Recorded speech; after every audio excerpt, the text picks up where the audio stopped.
So like my favorite quote with human design to explain it the best is it's like, who were you before the world told you who to be? I have never felt more peace in my body because I don't wait for the validation of the world to, or even like, here is your permission slip. But the reality is if we don't bring it into reality, the strategy piece, then how do we embody it?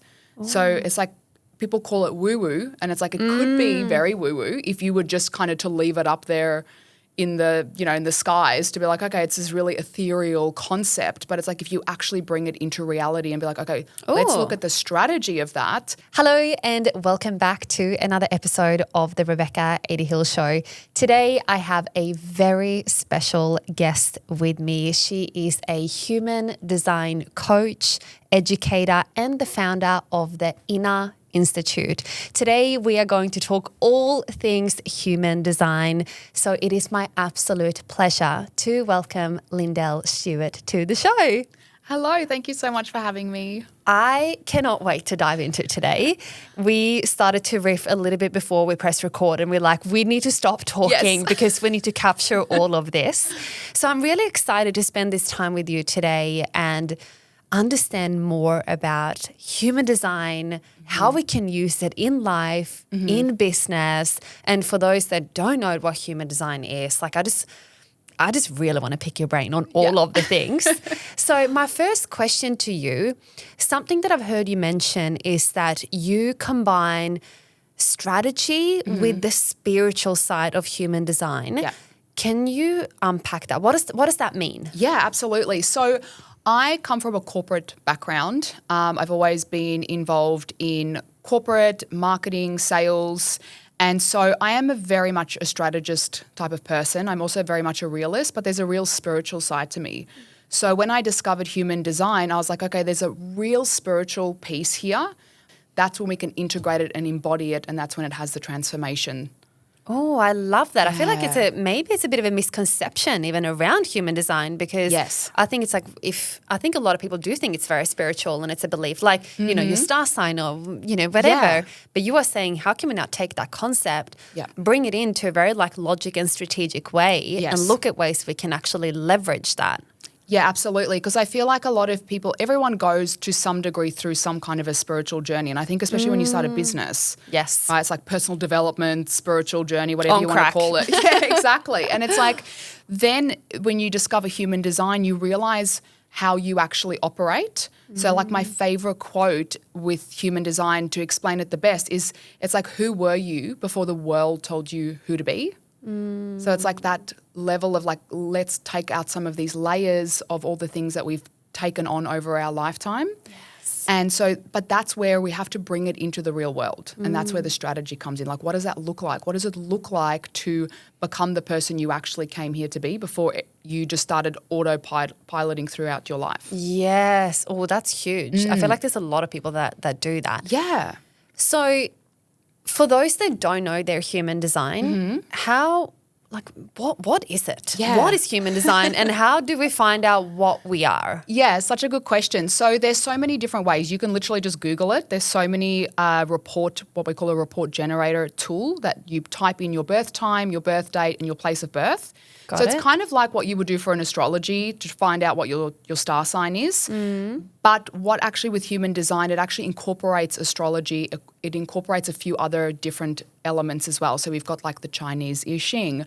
We've got like ancient sort of wisdom elements to it. So there's also, like I said, the Western and Eastern astrology. There's epigenetics. So there's so much that makes up the tool that is human design. So if you want to find out what your human design is, you literally can just Google it. You fill in your details and then it will tell you what we call an energy type. It'll tell you what your energy type is. And then from there, you start to explore this whole chart of who you are and all these layers, and you start to find out where have you been really conditioned. Like we all have conditioning. It's not good or bad.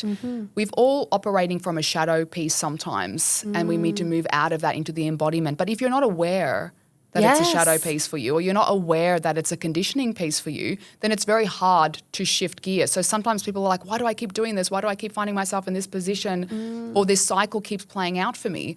When you understand what your human design is, it usually gives you all the clues to kind of find yourself back to your authentic. Oh, now it all makes sense. Yeah, it all makes sense. Of like, I understand. Yeah. Got it. Yep. So is it correct that how many different types of human designs are there? Yeah, there's 5 different. Got it. Yeah, what we call energy types. So there's 5 different types of human design.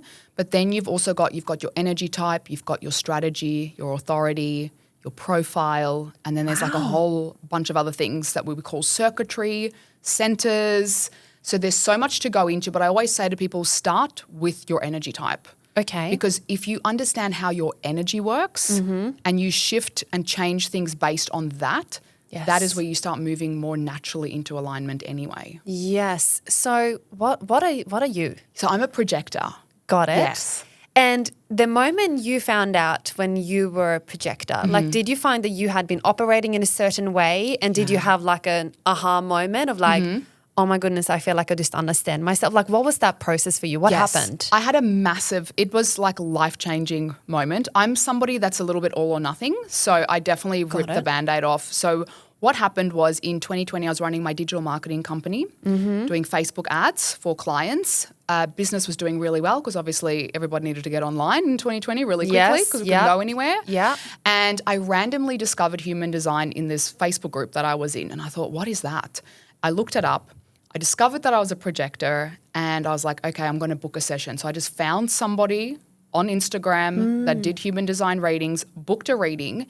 And what I learned about myself was that, so basically 70% of the population is what we call energy types. I am not an energy type. I am what we call a non-energy type, which means I won't go too much into the details, but basically what it means is I've been operating like 70% of the population, and that's not me. And what I learned is that as a projector, I constantly experience this burnout cycle in my life. I burnt out in high school, I had burnout in corporate, and I constantly believed that there was something wrong with me or that, I'm not as strong as other people, but I have this huge ambition. And it was just constantly like my body's letting me down, something is wrong, maybe I'm just lazy, like why can't I keep up with everybody else? Learning I was a projector, I was like, that's why, because I'm completely out of alignment with how I should work. So I left the corporate world, I started a digital marketing business, and I literally built another version of the corporate world for myself. Wow. And here I am again. I've got a 1.5-year-old. I'm burnt out. On paper, everything's amazing though. Yes. I've got a successful 6-figure business. I've got clients knocking down my door and I'm starting to feel like I can't cope, like I can't do all of this anymore. And then discovering human design, discovering I was a projector, I was like, oh my gosh, it's because I've been living all wrong. I'm so out of alignment. Yes. So literally the next day after that reading, I let go of 40% of my clients. I let go of my office space. I cancelled the lease. I let go of 2 of my team members. I gave them a month's notice. And I was like, this is not sustainable. I can't keep doing this. And the reason I had to shift, I had to make space. I couldn't keep working 40-hour weeks. I was not happy. It didn't matter what it looked like on paper. My husband, my dad, that's also an entrepreneur, was like, oh my God, what is she doing? She's having a midlife because on crisis. paper that wouldn't make sense. Yes, okay. There was no logic in it at all. But energetically, I was like, this makes sense. If I don't change this loop, this burnout cycle is just constantly going to stay part of my story. Wow. So I changed everything. I ended up with more profit in my business. I had more time. Because the whole point I started my business in the first place was to spend more time with my family. Yes. And I just built a business that took more time away from my family. So understanding that I was a projector, it just changed everything. Wow. And how did you feel? So after you made that change, you like let go of staff and clients, all of the things, like how did you feel almost like an instant release of just like, a weight off your shoulder? Yes, it was an instant relief. It was just like, oh, this all makes sense. I understand. So I'm not lazy. It's just my energy. I'm trying to keep up with the Joneses, so to speak, when that's not how my energy works. And look, I wasn't excited at first to find out I was a projector because I was like, oh no, it's called a non-energy type, and I'm already feeling so exhausted. I was like, I don't want to be that. Yes. But then understanding what that actually means, it's just there's not a sustained energy, and it's like a work to rest energy. So I need to be, when I'm working, When I'm not working, I'm not working. So Got it. switching Clear. off. Yes. Yeah. So you can really spend that time to restore your energy. Yes. And then come back. Okay, Yeah, that makes and sense. understand what my gifts were as well. Like as a projector, the way that I work is that I have really incredible perspectives. And I've got really good ways of seeing things. And and it's not for everyone, but for the right people, they get so much from it. I feel like that's very true about you, like knowing you. I feel like you always come up with like different perspectives and solutions and the way I'll be like, Yes. oh, okay. Yes, exactly. And that's what a lot of my clients used to say to me. They were always like, you do so much more than just my ads because you always give me such great business advice. But I feel like you do that for yourself as well. Like your self-awareness is incredible. Yeah. Even the conversations we've had, like you have an incredible self-awareness or like, oh, here is what I'm thinking and then I'm thinking this and I'm going to share this perspective. And I was like, you have unmatched even self-awareness. Yeah. It's like you can give that gift to others, but Yes. you can also learn to give that to yourself. Exactly. Yeah, exactly. But I had to be aware of how conditioned I was to live like, because my whole family are energy types. My entire family. I am the only projector in my family. Yeah, you're like the black sheep of the family. Yeah, to be and I was yeah. like, oh my gosh, you guys, like it's because you're always go, go, go, go, go. And I'm Yeah, like, and oh my you feel gosh, like you can't keep I've got up. to keep up. Yeah, and Yeah. now realizing actually I don't. And it's so empowering when I you're bet. like, there's nothing wrong. I just work differently. I just do things differently. I did say that, and my husband is also a projector. Yes. And I'm like, I can very much see the similarities here. But, we had a conversation about our kids the other day, and I'm like, sometimes I feel like we are trying to fit a circle into a square box. Yeah. And maybe it's like very similar with It human is. design. So let me ask you this. So you said there are 5 different energy types. Can you just like quickly Yes. like run through them? What are they? And just like give a quick little like brief on each of them. Yeah, absolutely. So we've got the manifesting generator and the generators. Those are what we call the energy types. Got it. Those two make up about 70% of the population. So it's majority. Then we have the manifester, which is 9% of the population. We've got the projector, which is myself, which is 20% of the population. And then the reflector, which is 1%. So when we go... So we've got the other 3 types that aren't the mani-gen or the generator. They are what we call the non-energy types. It just means they don't have a defined sacral. That's kind of like their biggest differentiator. Okay, got it. And how would you like spot, like if you saw like a manifesting generator, like how can you just tell? Like what would be something very typical about each of them? Yes. So the most typical thing we see with manifesting generators is there are people that love variety. So they often have multiple interests. They often are also people that they might have like a full-time job and a side hustle, or they might have had like so many different businesses. They can juggle a lot and they actually thrive of doing a lot. Oh, like multifaceted kind of Yeah, people? very multifaceted. They get very bored if there's not a few things on the go. So you can always pick a manifesting generator because they also pivot really quickly. Like there are people that they're really here to show the rest of us that it's okay to quit when you're done. Oh, Right? It's okay, like, 'cause cool. some people quit because it's hard, so they have to understand that there's a very fine line there for them. But the reality is when a manifesting generator is done with something, they're just like, cool, I'm moving on now. Like next, what's the next thing? Like that's how they're naturally meant to. Love the certainty in that for them. Yeah, definitely. I know. How nice. They're just like, done, no more. I'm not Okay. interested in this anymore. Okay, got and it. their conditioning would then be where they feel like they should push through and they should keep going with something that they no longer want to. Are they a bit addicted to chaos sometimes? Can be, yeah, because it's kind of like this shiny object syndrome. So they can get a little carried away. Yeah. I feel like I can like spot a few, just like me Yes, just thinking about a definitely. few people and I can be like, oh, they get really excited and then they're like, let me tell you about this idea. And then they get Yes. really excited and then next week they're like, oh, what? I said that? Yeah. Oh, and yeah. then I'm like, what do you mean? It was like your life was changing and now it's not even a thing for you anymore. Yes. And like the excitement kind of dies and then they're on to something next. But it's like Absolutely. almost like embracing that in a way, but also understanding when do I need to use discipline to continue perhaps or... Yeah, exactly. And what they're doing is they just get super excited about all the different things like that shiny object syndrome. that. And Yeah, they just yeah. have to learn that it's like, okay, can't do everything at once. And like you said, sometimes the next week they're like, oh no, I've moved on from that idea or I don't want to do that anymore. Wow. Okay. Yeah. So, and then you shared a little bit about being a projector. So we Yes. shared, I feel like we have a good understanding of that. And then we have... Then we've got the generators. So yeah. the generators are usually people, they've got sustained energy as well because they are an energy type, but they generally seem to be people that they love like a task list. Like they like a list. They like ticking things off. They want to plan. So if you had to compare the two, you'd have a manifesting generator. It's like vision and like big picture and like let's go here and let's go in all different directions. And the generator in comparison is like, hang on a minute, what's the plan? How are we getting there? I need an A to B. Yes. And that's really what the generator wants. The generators are also people, they have to do what they love because that gives them energy. So they are kind of the people that to show us that it is okay to just do something for the love of it rather than because it should be done. You know, as you are speaking now, I'm just thinking about all of my clients. And I can be like, definitely general, definitely projector.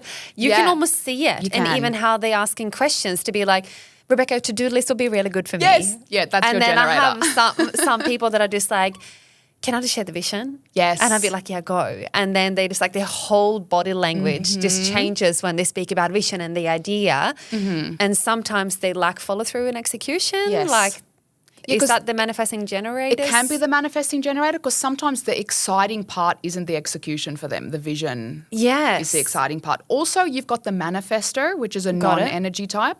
And they are very big vision people. So they love vision. They're amazing at cultivating a really big vision.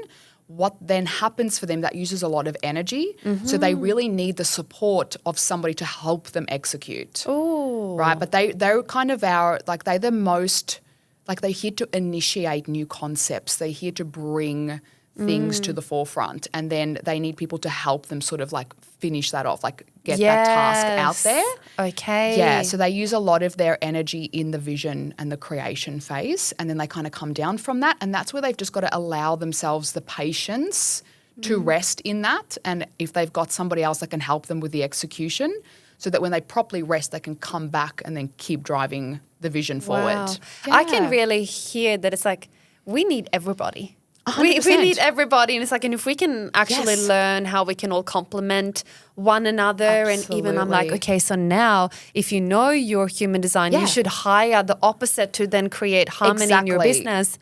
And that's what I help a lot of clients with is hiring. So I had incredible clients that ran a business together, a husband and wife team, and I did a lot of recruitment support for them. Yes. So they could understand who they needed in their space, but also to understand the team that they did have, how can we best utilize this team's energy so that they're actually getting the best out of people. So the way I love to use human design in that instance is let's look at the person and see what gifts they can bring to the role rather than trying to shove them into a role. Oh. So we're building the role around the person's gifts and skill set because obviously they're going to thrive by doing that. 100%. Okay, I love that. And then we have one more. The reflector. Yes. I'm a reflector. Which I love. Yes. Yeah, so that's 1% of the population are reflectors. That is crazy. Yeah. I remember when I had my human design reading, and this is a number of years ago. Yeah. She's like, you what? No. She was like, can you just confirm? She was like, double check. I was like, no, this is my date of birth. Like, I know it. Yes, I was born here. And it was a really big deal. And I was like, I don't know what this means. So it's rare to be a reflector. It is. It's 1% of the population. So reflectors are here you guys are really amazing at showing us environment's super important for reflectors. So when there is a group situation or there's a company with a team and there's a reflector, if the reflector's thriving, it says a lot about the environment because they're mirroring back what's happening. If the reflector is not thriving, they're stressed, they're anxious, they're sick. Wow. That really tells us something about the environment. It means that environment is not good for them. They need to change environment. So for a reflector, environment is everything. Yes. Oh, I can resonate with that. With people, places, like, Huge. And like I feel it like on such deep level, but it's like my body just won't even let me. Like I can't even fake it to the point where I'm like, I just need to be out of there. Like if I don't feel it, like sure, I can be in it for the moment, but my body like really truly tells me whether I'm in the right place. Yeah. Or not. Exactly. And that's that mirroring aspect that you'll feel is like the environment's mirroring back to you. You're like, do I feel good here or not? Yes. Yeah. And I feel like I can also use that with my clients because I also, and correct me if I'm wrong here, but I feel I have a great ability to really see people. Yes. And I use it a lot in coaching. Yes. And, people often feel they're like, fuck, I can't hide from Rebecca, know, because it's like they will say one thing and sometimes I can just look at them and they're like, oh, fuck. I can't hide. Yeah. Or like certain things that I embody body will say, and like either people feel triggered or they lean in. And that was a conversation we had just before of like, I feel like either people are on like, yes, I'm willing to see all of the things, or I'm like, I am not willing because I just maybe reflect back. Yeah, so the mirror, if you think about a mirror, it's either absorbing or it's reflecting back, right? So you're either absorbing things, and you will be because there's a lot of openness, what we call openness in a chart. So you are feeling a lot, absorbing a lot, and then you use that to reflect back. And that is, some people are willing to be seen in the reflection of that and others are not. And that's why you'll experience that real polarizing energy sometimes. That people are like, yes, I'm all for this. And other people are like, I'm out. See ya. Yes. And can you just share with us, and I thought it was so interesting. So before we started working together, you said you'd been following me for a while. Yes, Can you tell us about that and what you thought initially and then what happened and what your internal dialogue, what kind of happened there? Absolutely. So it was quite a few years ago now that I first discovered you on Instagram. Now, at the time, I was just new into the coaching piece. I was like kind of like in between the one business and the other because I just found human design. There was so much work I had to do on myself, my own authenticity, like who am I now that I've discovered that I've kind of been trying to shove myself in this box my whole life. Yes, totally, yeah. Coming across someone like yourself and you've always been so authentic, so confident. And there was a part of me that was like, oh my gosh, I really love her, but also I'm so triggered at the same time because I was like, I want to be that confident. I want to show up in that way. Yes. And I remember really because of all the personal development, thanks to human design, I could really lean into that and be like, okay. Ooh. And I just knew, I was like, I'm going to work with her one day because when somebody can reflect something back to you like that and you're like, oh, this is kind of triggering, which is showing me something that I'm lacking or missing and something I want, right? I want that level of feeling confident, showing up and just being myself. And at the time I wasn't doing that. I was still kind of a version of myself. I'm like a total ex-people pleaser. Like I'm a recovering people pleaser. Okay. Yeah. Yes. So to come across it again, like now knowing that you're a reflector, I'm like, oh my gosh, that makes so much sense. Yes, like you were just like doing your reflector thing, just being like, boom, here's the mirror. Yeah. I literally did not know. I was just kicking back doing me and I had you're no just idea. living your life. But that's what your energy does naturally. It's like it reflects to people and they either choose to be like, okay, I'll see this or they hide away. Because it's really interesting. And when I think about that, people often comment about the way I am. They're like, you are so convicted. You are so confident. You are so like, and I'm always thinking like, okay, what are you making that mean? Yes. Like, how does that actually apply to your life? Because where are you not allowing yourself to be fully convicted in what you do? Yes. And, you know, it's just like very interesting once you have the awareness around that. But what I loved, what you did, it's like you saw that as an opportunity. I feel like there's a lot of, you need to be willing to be quite curious, I believe. 100%. To like, oh, I'm feeling something here. Like, oh, I'm consuming this person's content. I feel, and why do I believe I can't have that or be that? And, you know, versus like, can we just pause there for a minute and see what's that for me? Exactly. And I think we all have it. And I think another thing that I just want to normalize is that maybe we all have triggers. Like maybe it's a very common thing. Yeah, everyone's got something that they feel like, even the most confident people in the world, there's still something that they feel unsure of, uncertain of. But I think the difference is when you're aware of what that is for you, you can go, okay, I know what this is and I'm going to move regardless. I'm going to do the thing anyway. Yes. Like, yes, I'm scared. Yes, I'm nervous. Yes, I'm not always confident. I don't always feel the most confident, but I trust myself enough. And that's what human design does. It helps you just back yourself and trust yourself to be like, yes, these are the things that come up for me, but I don't have to stay stuck with them. They don't have to keep ruling my life. I can be aware of it and move forward anyway. Yeah, that is really powerful. I know you've mentioned as well that some people use human design almost like a limitation or like an excuse. Yes. And if I can just share, I believe it's something, and I can't wait to even understand myself as a reflector more. But someone even said, oh, you need to wait 28 days to make a decision.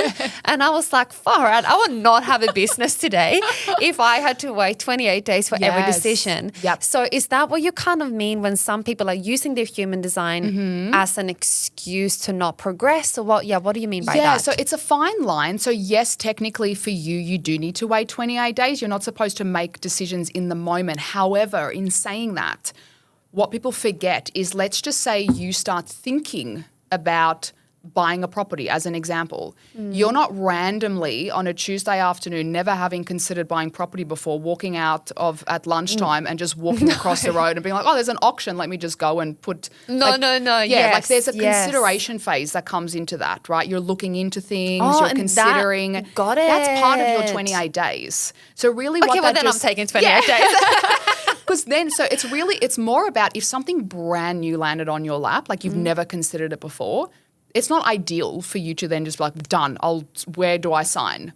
No, and I wouldn't. Yeah, okay, Yeah. this is really interesting Yes. because if something brand new, if it was an opportunity, if it was something that I have never considered before, Exactly. I really take my time. I Yes. ask a lot of questions. Like, so let's talk about property, for instance. Yeah. Like we're thinking about buying in Dubai. Yes. That has been, since we were there last year, like it's been on our minds for quite some time. Yeah. But I'm not rushing that. Like I'm really Exactly. taking my time, understanding the market, understanding all Yes. of the things. So it's that kind of like that is all 100%. taken That's into your the consideration. strategy. So your strategy is to wait the 28 days, but you're already doing that.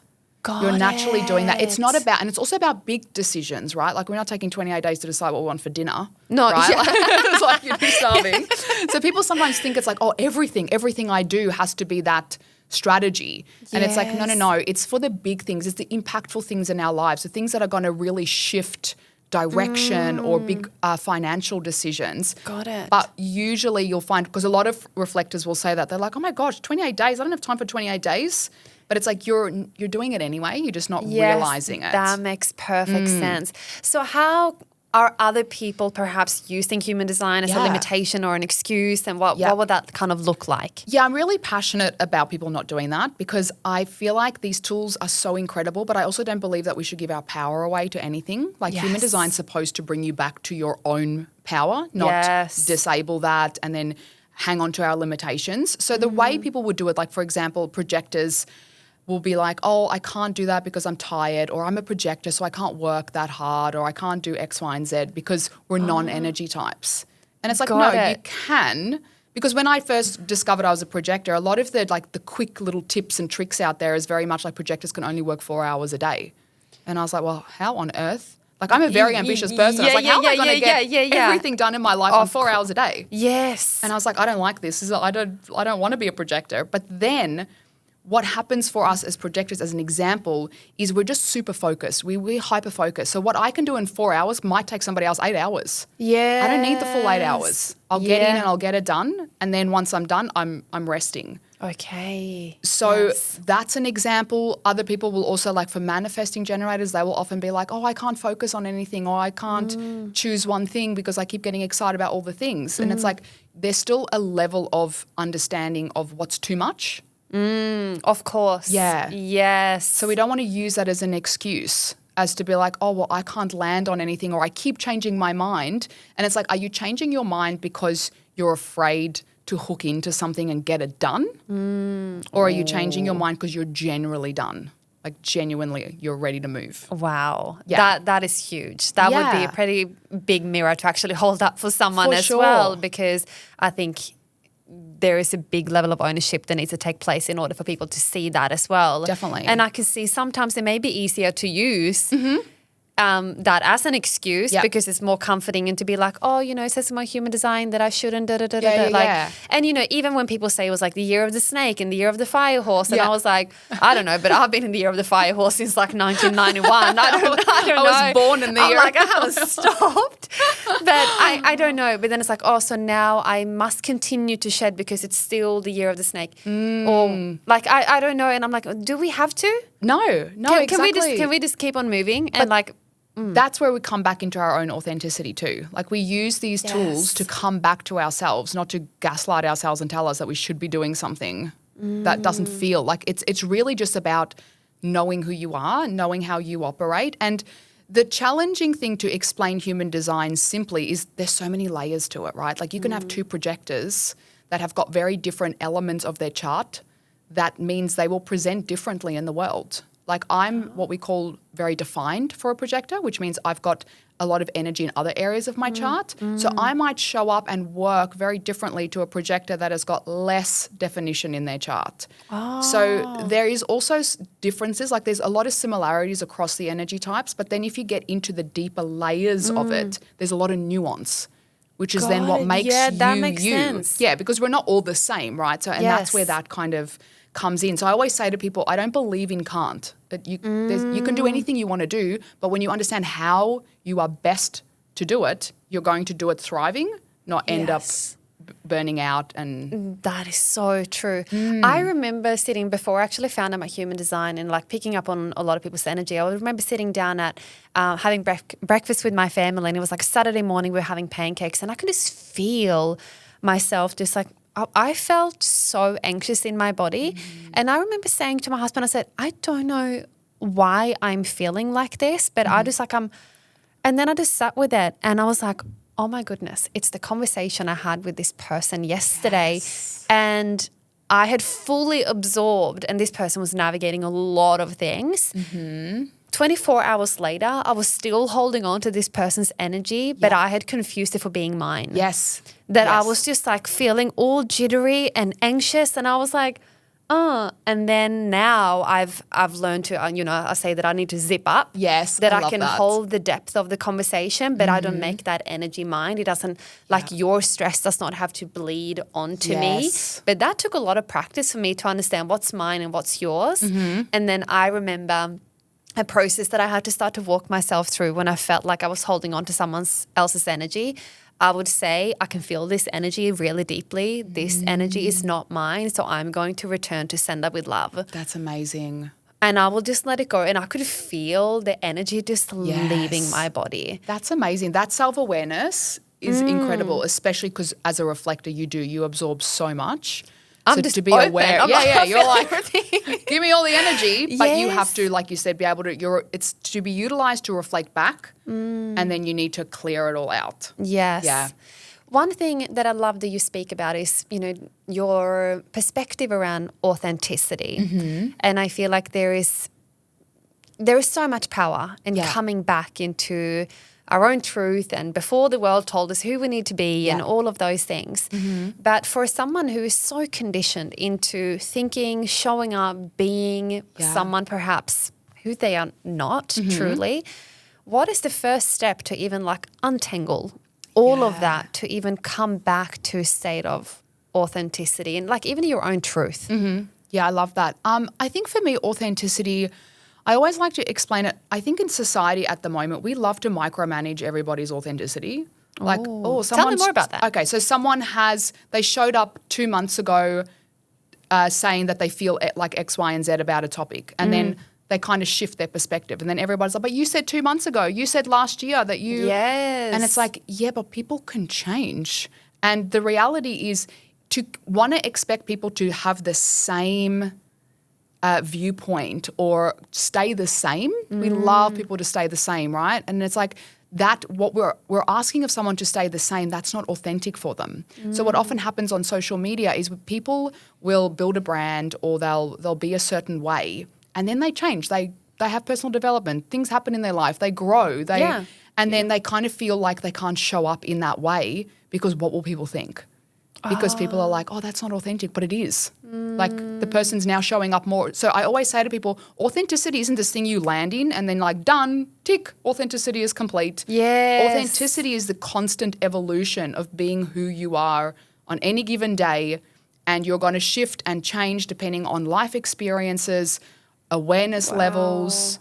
So authenticity is just being aware of the shifts that need to happen in your life. And I feel like it's just this constant journey. It's a daily, And if I actually want to quote you, if that's okay. And you said something that really stopped me, but I think you said something along the lines of, you are the person you practice every day, but if you keep practicing from conditioning rather than authenticity, you can't become the version of you that you keep glimpsing but can't quite reach. Yes. I just love all of that. Yeah. Like, tell me more about that, because I feel like a lot of people, they have a vision of themselves that they see, and then they're like, but I'm not there. Or, you know, they kind of see like a little glimpse of what could be possible. And Yes. I just thought that was so powerful. Can you just explain that concept more? That's very much what my experience was. I feel like we all have a desire for something in our lives. We desire something. And I feel like our desire is actually what leads us to our authenticity if we allow it. There's a reason why we have to keep practicing the person we want to become, because if you have a glimpse of who you want to be, right, and you don't start practicing being that person, you can never quite get there, because we keep holding ourselves back. We keep like, it's too much. Like, everyone's got their story, right? Like, it's too much. Like, for me as well, I was always like, I want too much. I remember always being like, I grew up with a beautiful family, but I was always like, be grateful for what you have. And I'm like, I am grateful for what I have, but I also want more. Yes. And I remember having an argument with my husband one day over lunch, because I was like telling him all the things that I wanted to do and we're going to do. And he kind of said to me, he was like, can't you just be happy with what you've got? And I was like, I am, but I want more. Yes. And what? Yes. And he was like, girl, same, by the way. Yeah. I was like, but I want more. And he was just like, oh, okay. And I remember, because I understand where he's coming from and of course, where his thought process, but I was like, I'm so sick of people telling me that I want too much. Oh, 100%. You know, and that's when I realized my desires, I'd always kind of held them back, because like, what would my family say? Would they think that's so silly? Like, go and spend money on this, or that's so frivolous or whatever. And it's like, but the reality is there was a desire. Once I stopped caring what other people think and was just like, this is what I want and this is how I want to live my life, everything starts changing. Like, I shut down a perfectly good business to go all in on human design. There's nothing logical about it, but it was my desire. That was my authenticity. I was constantly looking for something. Everything was always like, something's missing. I'm not having the impact I want. Something is not quite right here. Wow. And I realized I have to practice every day to show up as the version of me that I want to become. Absolutely. Because how else? Amen. Yeah, absolutely. I feel all of that so strongly. And sometimes I think, and you know, people are like, wow, girl, like, gosh, you're like killing it. You're kicking all your goals and whatever. And I was thinking, yeah, of course I am. Yeah. Like, because I just want something, so I just go and get it. Yeah. But then I'm thinking, and I'm like, I may say this because especially we have this conversation, I'm like, I don't give a fuck. Yeah. I don't give a fuck about what people think. If they think that I have too much or too little. I love that. It's so freeing. It's so freeing. Yeah. I have never felt more peace in my body because I don't wait for the validation of the world to, or even like, here is your permission slip to go and be, live, and fuck that. Yeah, and so many people live like that, They unfortunately. live like that, and I'm like, how's your nervous system? How does it feel to like live in your body every day? Because you're just trying to like, and sometimes I get, of course, I worry sometimes. I have all of those things. I have fear. Yeah. But what matters more is like, what am I doing about it? Well, you don't self-abandon for Never. the sake of others. And that's the key. It's like we have to decide, do I let myself down? Do I let someone else down? Yes. And I'm like, if you continue to let yourself down based on other people's perception or what they're going to believe, like, you will never win. Yeah, and the reality is half the time we don't actually know what people think. We assume. Yes. I remember my mum one day said this to me because I said, everybody thinks. And she's like, who's everyone? And I was like, I don't know, just everyone. She's like, name one person. And I'm like, I don't actually know. She's like, you're just assuming. Yeah, you're just assuming. I was like, that's so true. We just assume. And it's a way of holding ourselves back. It's a good excuse, again, to just be like, oh, yeah, but other people. Yes, and it's like, absolutely. And it's just like, you know what Mel Robbins says? Let them. Let them. Just like, let them. Yeah. And it's really freeing to just like, let them. It is. I know. And, you know, I had this thought this morning actually, and, you know, I've been, you know, building some stuff behind the scenes and no one would know. And I said, I was on the phone to my dad last night and I said, Dad, I stayed up till 1 o'clock last night, and I was like, it got to the point where I'm like, I had one eye shut and I was still typing. And I'm like, I still co-sleep with my kids and do all the things and navigating stuff behind the scenes. But I'm like, I don't need to tell people that because I have found a power within myself that I don't need to wait to get the validation or the reinforcement or the little like tap on the shoulder to then go and be and do all of those things. And it's a very powerful place to operate from, because it's like you're not waiting for the validation, you're not waiting for permission, you're not giving your people away, your power away, Everything is just back in your power and in your control. And that's true authenticity. So with what we're talking about now, for projectors, our strategy is actually what we call wait for the invitation, right? Yes, so for I've a lot heard of people that, are yes. like, oh my gosh, that's terrible. What do you mean? I got to just wait. But it's not a passive thing. Like you're not sitting at home hoping someone discovers you at your front door randomly. But I'm like, was that my invitation to you? Like, is that what it kind of means? Yeah, like now you've heard it to be like, that was my invitation. Boom. Exactly. So every time I teach this, I always say to everybody, waiting for the invitation doesn't stop you from creating environments and opportunities to be invited. Oh, that is really powerful. Like, you have to do that. I don't have to write you an official letter to be like, here you go, here's your invitation. It's just more like you get to do what you can control 100%. to be in the environment that will make you thrive. Yeah, and I've always invested in the spaces that I need to be in. Yes. So get into the space. I've paid to be in so many rooms so I can be in the space with the people that I want to be invited from, and the right people will invite me. Yes, but absolutely. It's like you've got to be seen. You've got to put yourself out there as a projector. So that's another kind of excuse. Sometimes people are like, well, I'm waiting for the invitation. And it's like, well, are you putting yourself out there? Does anybody know you exist? Yes. Wow. So tell us a little bit about also the Inner Institute that you're the founder of. Yeah. And people can actually come to you to get certified in human design. Yes. And like, tell me more about how you work and how people can actually work with you. Yeah. So the Inner Institute, the idea behind that is that, I've got such a big vision for this business and this company. At the moment, I've got a beautiful partnership, which I do the certifications through so I can certify people in human design, which I love because I love teaching. Yes. I've always kind of had a natural teaching archetype.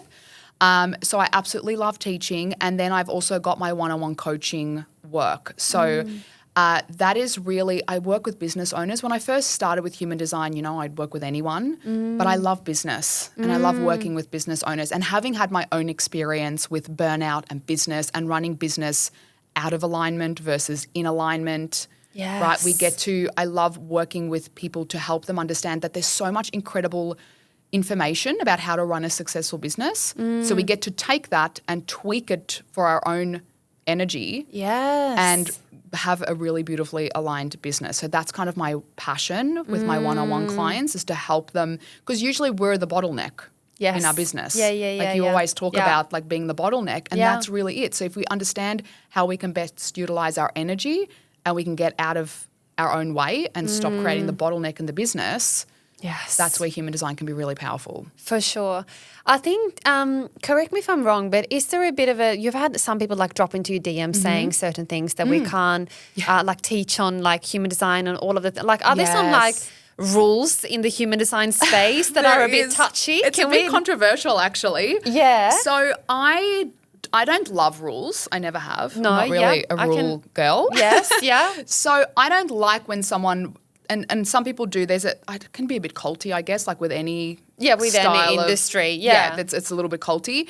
So yes, some people do want to say that, you have to have done human design for 7 years before you can help anybody else with it. And I just don't believe that. I don't believe that either. When I started running ads for my programs, people are like, you can't be doing this. How long have you been doing this? Have you been doing this for 7 years? And it's like, we're literally gatekeeping this tool.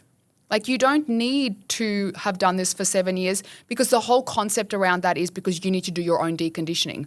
So how do we measure someone's decondition? How deconditioned are you? Someone can decondition really quickly in a matter of years. Yeah. And somebody else could be at 7 years, have studied it for 7 years. I've got people coming into my programs that are like, I've literally been studying this for 5 years and I understand it better now that I've come to you. Wow. So it's like you can't measure the deconditioning component. I feel that the reality is we need to stop trying to like limit access to things. Everybody should know. I feel like people people are just intimidated by that. Like it actually a topic that gets me really frustrated too, because I love when people like have a go at things, and I love people to be like, no, like I don't.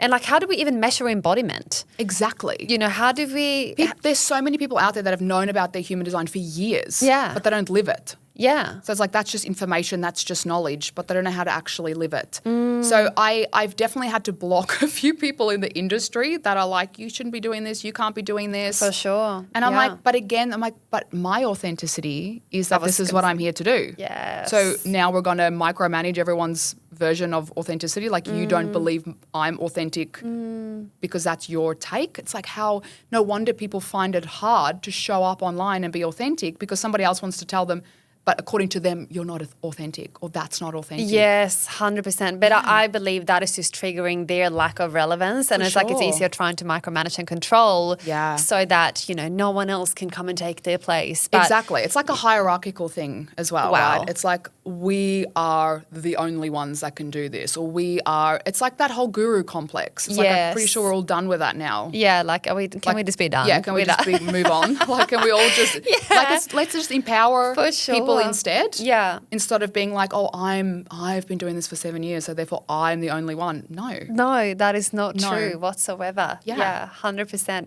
So, okay, we're definitely on the same page there. I feel like we could really go on a rant there, but I feel like, and everybody listening, I feel like that is also your permission. Just like to own the path that you want to take and allow yourself to go there and like fully embrace it. Yeah. Don't sit back and wait for 7 or 10 years or 5 years or even a year of experience. Like I always say, like fall forward. Like just 100%. Don't sit back and just wait to become this expert. You become the expert by doing it and living it, breathing it, embodying every single day. And that's not just with human design, in business, in life, in anything that you want to become better at. Yeah. It's like what grows your confidence and your embodiment is your repetition of doing the thing consistently. Yeah. Yeah, absolutely. Yeah. So as there is a lot of business owners listening right now, where do we start? Like, how do we look at our business right now? Maybe we feel some friction, like I'm the bottleneck or I can't sustain my energy, or 1 week I'm loving my clients and 1 week I want to run the other way and 1 week I want to burn my business to the ground, or whatever internal dialogue they have.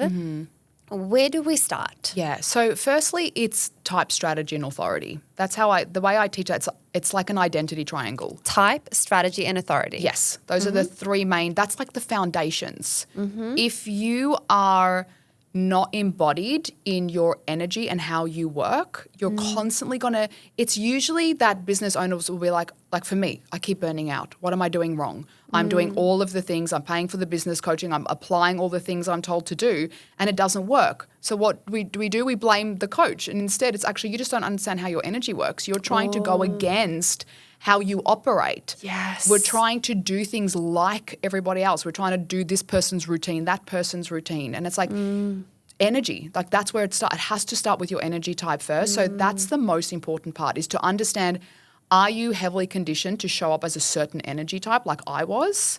So my biggest conditioning is showing up constantly like a manifesting generator or a generator, because that was my modeling. That's all I have around me. Yes. So sometimes, even after 6.5 years of doing this work, sometimes I still catch myself and I'm like, oh my gosh, I'm so exhausted. And I'm like, well, of course, because you're gone back to operating in an old way. And I have to remind myself I'm a projector. So like this week's been a really big week for me.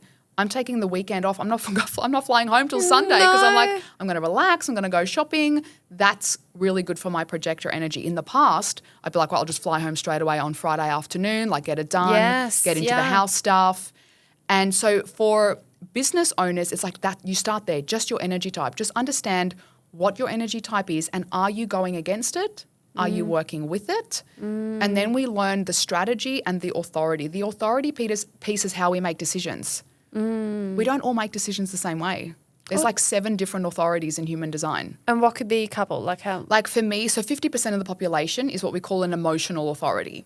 These are people, so basically what we do is we feel through every decision, which feels like a bit of a roller coaster sometimes because you like make a decision and then you doubt it and you're like, oh my God, was that a good decision? Was that a bad decision? Should I have done that? What if? And it's you're just riding the emotional wave. So I'm an emotional authority. When I learned that, I was like, that is why 1 minute I'm all in on something and then I start doubting myself. I'm like, it's because you're either making a decision from like an emotional high, like you're feeling really good and you've said yes, or you're doing it from a low point and you say no. And then what happens is you're riding that wave and then you're kind of like, it's like regret, I'm not sure. Yes. Yes, and you're kind of like riding that wave. The idea is to make a decision when you feel neutral. Yeah. Oh, yeah, and that's then powerful. know that even after that, you're still going to ride the wave. Right? Yeah, Like and then the emotions are still going to do its thing. It doesn't mean it's wrong though. So we give too much power to our feelings. Yeah. And we're like, oh, that must mean it's wrong, or that must mean it's right. Well, no, just make a decision in where you're neutral. Yes. And then just your feelings are they're going to feel the feels. For sure. And we don't have to make that mean anything else. So I used to intellectualize all my emotions. Oh, yeah. You know, like, that's a nice what does rabbit this hole. mean? Yeah. Yeah, what a rabbit. It's exhausting. Yeah. And now I'm just like, okay, cool. Like I make a big decision, I make a big investment, and I know I'm going to ride that emotional wave. Some days I'm going to be like, oh my gosh, what was I thinking? But I trust myself enough to know, but when I made that decision, I was neutral, I was confident, and I also know where I'm going and I know what I want. Yes, The that's feelings are huge. going to come up anyway. Yes. And it's when we become super reactive to the emotions that we're making decisions reactively constantly.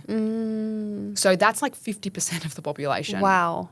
And then we've got We're our all energy- emotional beings. Yes. And then we've got the emotional, the generators and the manifesting generators, which a lot of them have sacral authority. Okay. So that's body wisdom. That's that internal, Oh, like it's like you just feeling to feel. be like, how does this yeah, feel it's in like my it's a body? yes or it's a no. It's a contraction or an expansion. Oh, And they can just like trust that, cool. or like it's a little sensation. Oh. Yeah, and so many people override that.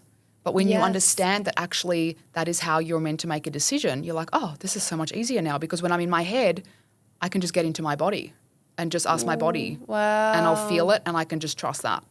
And then they should just like trust it and go. Yeah, trust Boom. it and go. Yeah. Okay. And as can you be either when you are a reflector? So a reflector is interesting because you guys don't have any internal system in that sense, right? We're blank. Yeah. So you're literally you are using all of the experiences, the environment to make your decision. So you need to be able to experience different environments. So I'd love to know, like, when you invest in property, like, do you go to the suburbs, feel things out, vibe things out? Like, if you're going to move there or live there, like, how do you, because there'll be a way that you're feeling into things. Yeah, that one more. Well, I would do my like logical research in terms of like looking into the suburbs and like, okay, what developments in school and how close it is to the M1, like all of those things. So that will be like the tick from like, especially from an investment standpoint, sure. not necessarily where I'm going to live, but when I walk into the house, it's basically all energy for me, like how to, and I even feel into, like, it will tick certain boxes. Like, I will look at layout, I will look at bedrooms, and I will look at the structure of, like, all of those things. Yeah. But then for me, it really is, like, what's the energy I feel when I'm in this home? Yes. Do you feel good? Do you feel, Is it open? Can I flow? And, like, we have bought quite well. And that's how I felt when I bought this. And interestingly, and, you know, you commented saying how beautiful it is in here. Yeah.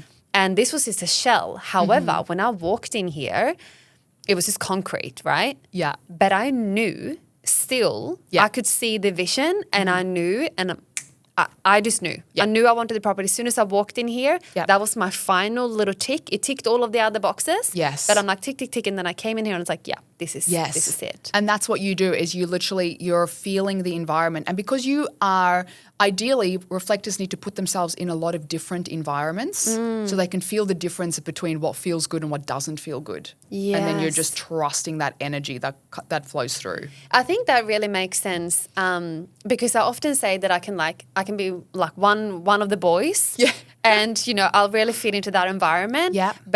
Or like I could go to the Oscars and I will fit in Yes. there. Or like I'll be, you know, in any environment. 100%. I will just make myself like be one of the furniture. You're like a shapeshifter. That's what you do. You like shapeshift into the different environments. Yes. And then there's some environments where you'll shapeshift, but you'll be like, cool, I'm never doing this again. Never coming back here again. Yes, 100%. But like I'll walk into a group of guys and I'll dab them because like that's just what you do.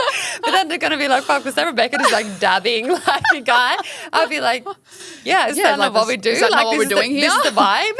Like, is that kind of what you mean? 100%, yeah. And it's like that's you just mirroring the energy. Like, okay, this is what we're doing in this environment. Like, I'll be what I need to be here. Yeah. And the thing is that's interesting is that's, again, when we talk about authenticity, some people will be like, well, that's not authentic. Well, it is for you.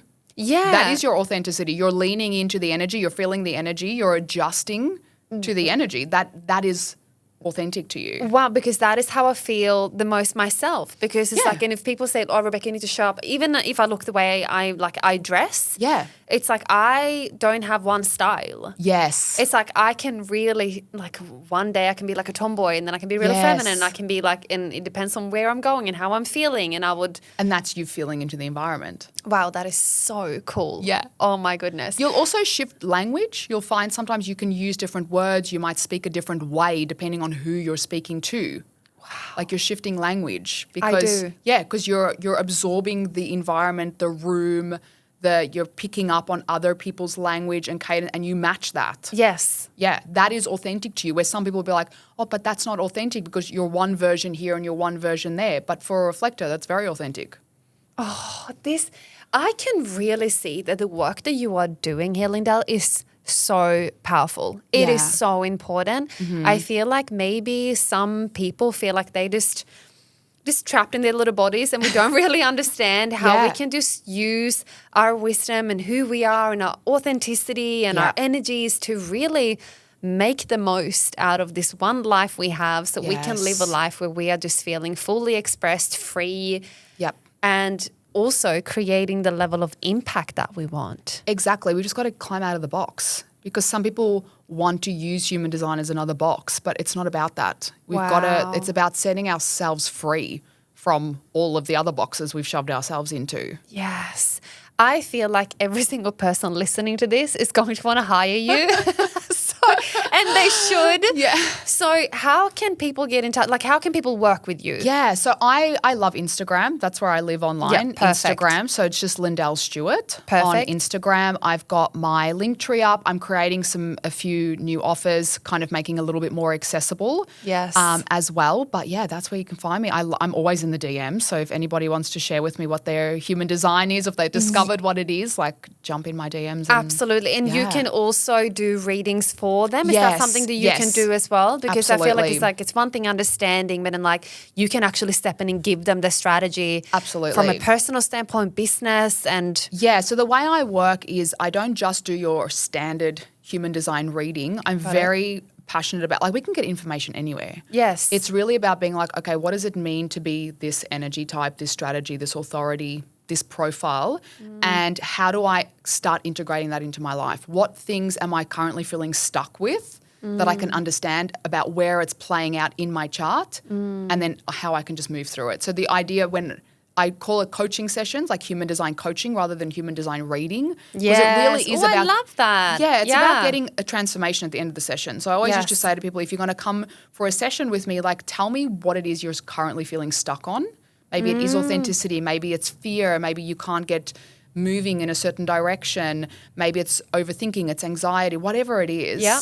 And to be like, this is the thing or burnout as an example. And it's like, cool, let's have a look at the chart and let me actually show you what's playing out for you, where the shadows are, where the things that you need to decondition and just let go of. Wow. So that you can move forward. So they literally walk away in one session being like, okay, cool, I know what to do. Everybody needs you. Thank you. Everybody needs you. That is so cool. Okay, so my final question to you, given you are a projector and you have so many different cool perspectives and observations and what would be from this conversation today and everybody listening, what is one message based on what we've shared today? What is one message you want to share with everybody listening in terms of how they are moving forward in life, in their business? What is just one message you want to share with them? That is a big question. I would say the biggest message I want to share is don't hold on to your limitations. Just don't hold on to them, because we make so many excuses for why we can't do something, but we have to actually just ask, how can I do it? That would be it. That is a mic drop. Thank you so much for flying down to spending this time with me. We're going to go for lunch now. Yeah, I can't wait. I can't wait More either. yaps. Absolutely. I am going to leave all of Lyndall's details in the show notes. Please get in touch with her. Reach out to her on Instagram. You are changing lives, and everybody that is in your environment are so lucky to have you. Thank you. I cannot wait to be back here next week for another show. Yay! Oh, that is so good. Thank you. Oh, that was thank awesome. you.